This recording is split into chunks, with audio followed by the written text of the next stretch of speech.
dalam 5 tahun terakhir ini, kelompok-kelompok Islam seolah menjadi terasing di negerinya sendiri. Itu yang dia rasakan. Berapa ulama yang berjuang mendirikan republik ini?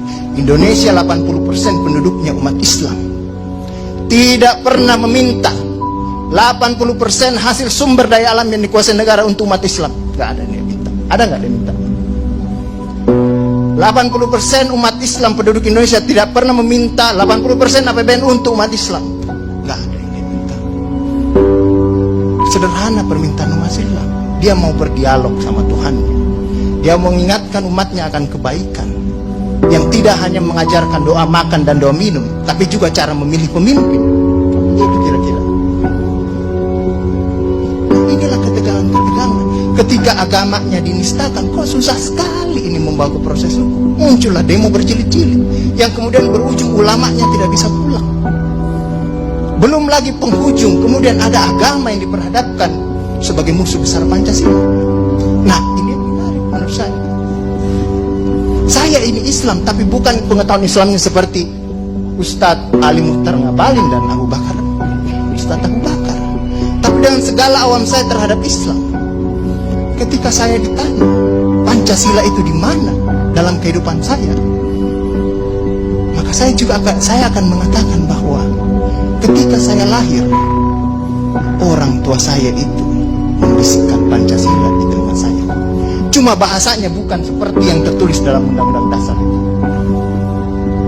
Dia membahasakan Allahu Akbar, Allahu Akbar, Asyhadu an la ilaha illallah, Asyhadu anna Muhammadar Rasulullah. Apa yang saya dengar di situ? Ketuhanan yang Maha Esa. Hayya 'alas shalah. Apa yang saya dengar di situ?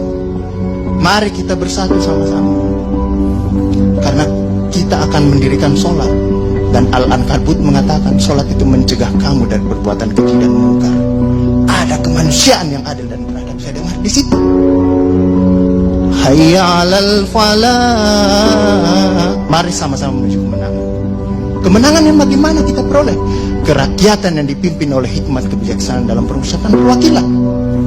Kemenangan yang bagaimana? Keadilan sosial bagi seluruh rakyat Indonesia. Itulah kemenangan yang kita tuju.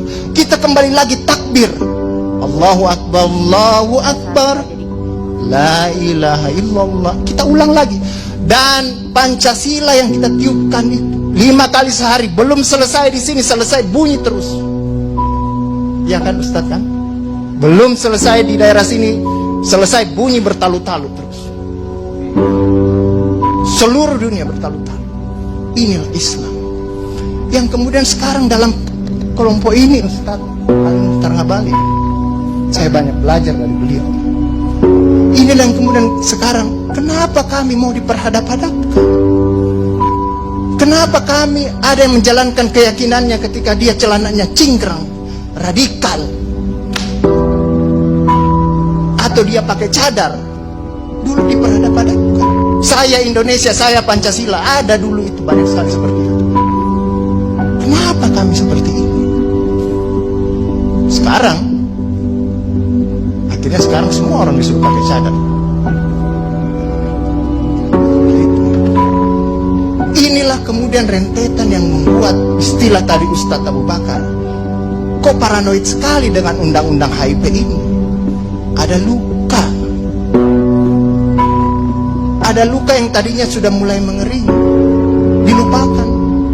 Tapi tiba-tiba ini kemudian dikhawatirkan, jangan sampai Pancasila ini mau dipakai sebagai instrumen untuk membibirkan kelompok Islam dan kelompok. Apalagi kalau kita baca RUU itu, memegang kekuasaan pembinaan ideologi Pancasila ada sama presiden. Saya juga baca-baca sekilas tadi. Kok di situ ditulis pendidikan nasional menurut undang-undang ini itu berubah. Tujuan pendidikan nasional oleh Undang-Undang Dasar mengatakan bahwa beriman, bertakwa, berakhlak mulia. Di sini diciptakan pendidikan nasional itu bertujuan untuk menjadi tenaga ahli dan terampil. Ini kan mau dikasih jadi tukang ini bagi kapitalis kalau seperti itu berpikirnya. Nah, inilah yang kemudian yang dirasakan oleh kelompok-kelompok Islam dalam perspektif perjalanan konstitusional kita, bahwa ada yang tidak adil dilakukan oleh kekuasaan.